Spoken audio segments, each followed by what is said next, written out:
I am at the western end of the land of Petra Institute, Efuroto. You can see behind me a water mass. We call it Eteri. It is a boundary between three communities. Otedo to my right, Uge to my right, to my left, and then Efuroto, where my mother comes from, this way. And we are planning to acquire this by the grace of God and by your support. We want to do massive fish farming here. We will farm natural fish like the eel, they call it mud fish here. We want to grow natural fish here and make it like a holiday resort. Create a lake where people can sit in the middle, create a bridge towards it, and then put lighting, and people can come after learning. They have a resort. We don't want to run the usual school. And that brings me to my topic. In the book of Romans chapter 12, 1 and 2, it says, "Do not be conformed to the philosophies of this world, but be ye transformed by the renewal of your mind." We've been talking about staying power. And I welcome you again to Word and Wisdom Time. My son, S.A. Apoki, is video recording, and we've been planting cucumbers since about 12 o'clock. My wife and her personal assistant are in the watermelon farm, and they are weeding. And so be ye transformed by the renewal of your mind. The Bible says, as a man thinks in his heart, so he is. That is to say, your mind is the factory of your destiny. What you think in your mind will eventually manifest in the outside. The Bible says, by wisdom is a house built, by understanding it is established, and through knowledge its rooms are filled with rare and precious ornaments. But the Bible also says, it says that jealously guard your heart. Out of it spring the issues of life. That is to say, the life you are living now is a reflection of your thoughts. Stagnation means that your thought processes are stagnated. You are still living in the old era. And that is the problem that traditional societies have. Traditional societies want to do things the way they have been doing them all over. I don't like traditional systems. I am a very conservative person, but I believe that people have to be dynamic. If something is not giving me the expected result, I need to leave it. I will give you an example. The Bible, the church people used to sing, prayer is the key, prayer is the key, prayer is the master key. Jesus started with prayer and ended with prayer. Prayer is the master key. One day, I sat down and read the Bible. I discovered that Jesus did not start with prayer. Jesus started with identifying purpose. And it was after he identified his purpose and said, "Don't you know I should be about my Father's business?" It was then that he grew in stature and obtained favor with God and man. Grew in wisdom and stature and obtained favor with God and man. So you must create a purpose.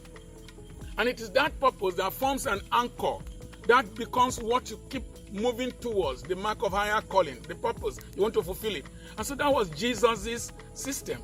And the African nations are praying, the church in Africa, praying and praying and praying without identification of a definite purpose. Africa can break into several nations. They will not change because they have not identified what they want to become. Independence was the pursuit. After acquiring independence, what next? Did they think about technological advancement, educational development, development of political systems, development of an African philosophy, national philosophy? Like Nigeria, for example, we don't have a national philosophy. Like Nigeria, for example, we keep recycling the same old politicians. Buhari was governor of Gongola State. In those days, Buhari became military ruler. Buhari is now president. Obasanjo was military ruler. Obasanjo became president. Buhari wants to appoint chief of staff. He went and brought Gambari from behind. When will our young people with bright ideas, with new innovative ideas come and rule? My son, as a recording said, he said the problem with development in Africa, the problem with business development in families, is that the old people, the parents, and the ruling class, they run and run until they faint before they throw the baton down. And the children don't know what to do, either to resurrect the old man or pick the baton and run. Africa cannot progress as long as it is ruled by retired people. People that government has said, go home and rest, are the people who resurrect themselves and come and rule us. We will be a sluggish continent. We will be a sluggish people. The black man will remain sluggish and backward as long as people who cannot contend and contest with the intelligence of modern young leadership. We cannot. And therefore, for Africa to change, we must change our perspective of elections, of voting in people. Don't vote according to regions. Don't vote according to tribes. Don't vote according to ethnicity. Don't necessarily vote according to party lines. I'll give you a simple example. The northern part of Nigeria has ruled us for years. What do they have to show?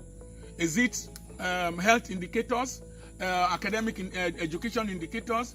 What is it? Is it poverty? Is it polio? So therefore, if the North must progress, they must deliberately ensure that those they send to the center, to the Senate, to the House of Representatives, as ministers, as governors, must be people who have innovative ideas, people who can do things differently from what has been. So, Africa must change their curriculum of education. Find the X, the Y, find X. How many people have seen X moving around in the market? When my children went overseas, they were bringing people in the fields of their study to come and lecture them. If you want to talk about software engineering, you bring somebody from Microsoft. You want to teach about business law, you bring a lawyer or a magistrate, a lawyer that is a specialist in business law, that is practicing. You want to teach business administration. The man lecturing business administration, the professor lecturing business administration, has not had one business that worked, that is functional. He is still depending on students for 10,000 naira before he will pass them. Those students can never develop a business. Therefore, for Africa to develop, we need to change our educational curriculum. And that's what we want to do here. We want to ensure that if we want to teach beekeeping here, we will bring somebody like Kejekpo Omonade, who is into beekeeping, who is producing honey, who is into making soap from honey. We want to talk about fish farming. Oh, we will bring Laifa. Laifa has been into fish farming. He's producing barbecue fish during the meltdown. We will bring Tiki fish. I brought Tiki from Ondo State to come and lecture us about fish farming and fish drying. He smokes fish and exports fish. We want to talk about fashion and designing. We will bring Moody Africa. I brought Moody Africa to come and lecture us during one of our Oktoberfest conferences. That's how we'll be bringing people from different parts of the world, different parts of Nigeria, people who have excelled. It is the visualization of your future in your lecturer that will make you a better graduate. And so that's it. That's what we're going to do here. And we are looking for people who will partner with us to keep this vision, to kickstart this vision. Somebody had called from the United States, somebody called from Lagos. They want to partner with us. It's a unique vision. But at the same time, let me come to yourself. I'm a medical doctor by training. I went to do a master's in public administration, and I had 10 A's at the age of 56. Why did I go and do a master's in public administration? I am a public speaker. Companies invite me to come and speak. Governors invite me to come and speak. Organizations invite me to come and speak. Therefore, I need to have an understanding of sociological basis of things. I need to understand politics. I need to understand economics. And in the course of doing my project, I did a study on sustainability of small and medium enterprises with special reference to Akamu production in Okorodafe Street in Ughelli. And I read the work of C.K. Prahalad that said that those who live on less than $2.5 a day are 4.5 billion human beings in the population, in the world global population of 7.5 billion human beings. That if we can target those who live on less than $2.5 a day, that will be socially relevant and will produce wealth. The Chinese economy targets the base of the pyramid. Industrialized nations and the oligarchy, no, the industrialized nations and the multinationals, what are they doing? They've changed their packaging. Their packaging has followed the new philosophy of targeting the base of the pyramid. That's why you see detergents are in small sachets, margarine is in small sachets, beverages are in small sachets. They micronize and simplify things so that the poor can buy. That's why banking has been brought to the doorstep of the poor. That's why you can go to POS, make money from, exchange money from the POS, make transfers. The mentality has changed. It is now providing services, goods and services for the poor. African nations have majority of the poor people on earth, and South America, and maybe part of Southeast Asia. Why don't these nations produce for their citizens? If they can produce for their citizens, they will produce well. Do you know Liberia has the Firestone Company? Big rubber estate. They don't produce eraser. They don't produce tubes. Do you know if Liberia decides to export erasers and produce tubes, they will make money? Nigeria hardly produces pencil. We don't produce pencil. We don't produce office pins, and we use office pins. African nations should not be thinking of going to the moon. They should develop industries and productive units that can meet the base of the pyramid, produce for their people.